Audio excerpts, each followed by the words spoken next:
toona assalaamu calaykum waraxmatullaahi wabarakaatu.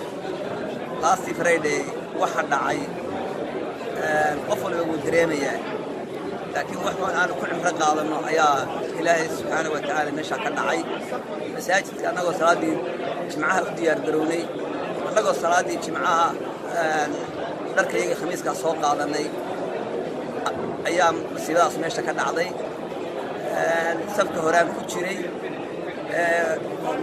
leenka ugu sarreeya meeshaas markii khudbadii bilaabantay waxaa bilaabmay in saas ku bilaabo qoryaha waaweyn. Ilaahay subxaanahu wa ta'aala wixii ku dhinteen way ku dhinteen, wixii ku dhaawacmeen waa ku dhaawacmeen. anigu dadka ka badbaaday baan ahay alxamdulillaah. cunugayga yaraa oo 3 jir iyo 3 sano iyo nus waa dadka dhinta ku jira islaamka ayaa raacay. laakiin intii sabka ay ula jirtay waxaan isleeyahay anigu aragtidayda anigu baa ka badbaaday.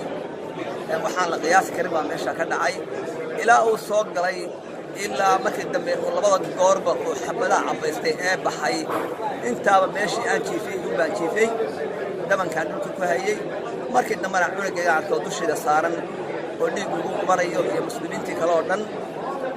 laakiin waxaad ogaataan ilaahay subxaanahu wa ta'aala qofkii dhimanaya baa dhimanaya. laakiin qof kasta oo muslima ama Soomaaliya waxaan kula talinayaa marka ay masiibo aad aragtaan inaad tiraahdaan xasbunallahi wa ni'mal wakiil, xasbunallahi wa ni'mal wakiil qof walba dhac. waayo waa arrimo cajiib ah dhacay. dhabanka dhulka ku hayay ilaa 3-4 qof oo meeyda dusheeda saaran ilaa uu baxay ilaa uu soo galayna ma cararin ma dhaqaaqin. إلهي سبحانه وتعالى ما حدا إسكاله. إلهي سبحانه وتعالى البداية ما حدا إسكاله. عنقنا وحان أركي وإلتشي في مركور لكن كرب وكعي ما كنا بيوصل الله بتبي مدحي سكر قاضي وصل علي وأوفيري وإحنا نغاغي عنق جار وسدح شيره ينص أيام مركا مدح كر قاضي وخليس عرض عشان سدا صار بعتذر كل عضي وحانا أنت كلام كسر الكلام. لكن صدق علامة قولها أيام كسر الكراهين أما ولي قلبي كوسي سعرية مركب ورئيس عنقة هو هذا عنكرا كوسير أما أهل بانيو إلهي سبحانه وتعالى صادري وايو وحوب بلاوي مركب بس أنا شوقي إنه يجهز وحام هذه من مساجدك خميسك بيسووا عما قاضنا يا مركب هذا يا وش عشي وحضني الله هذا يا كل حاجة وحضني بروفي صلى الله عليه وسلم نبي محمد. marka saddexaad yaa hooyaday marka afraad aabahay soo 3 sano iyo nus jira ayuu wuxuu bilaabay inuu aayadaha ugu horeeya al-baqara akhriyo. taasa culimadu dhiman oran jirtay cunuga yar wuxuu noqon doonaa cunuga future-ka muslimka hogaamiya. magaciisuna waxa weeye Mucaad bin Jabbaar.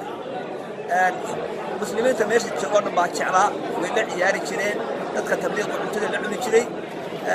dadkaas dhul fareen dhalay wallahi ya saaxiib waxyaalahaasaan ku halmaami karay. waxaas muslimiinta dhamaantiin baa ilaahay ii soo duceeyay oo adduunyada joogta adduunka oo dhan muslimiinta joogta ilaahay subxaanahu wa ta'aala ha u kaalmeeyo. way ii soo duceeyeen kalar ay yihiin iyo midab ay leeyihiin oo dhammaan bay ii soo duceeyeen. waxaan kaga tegayaa muslimiintu ay isqabsada gacmaha wada jir samaysta kelmadaha ilaahayna ha halmaamina.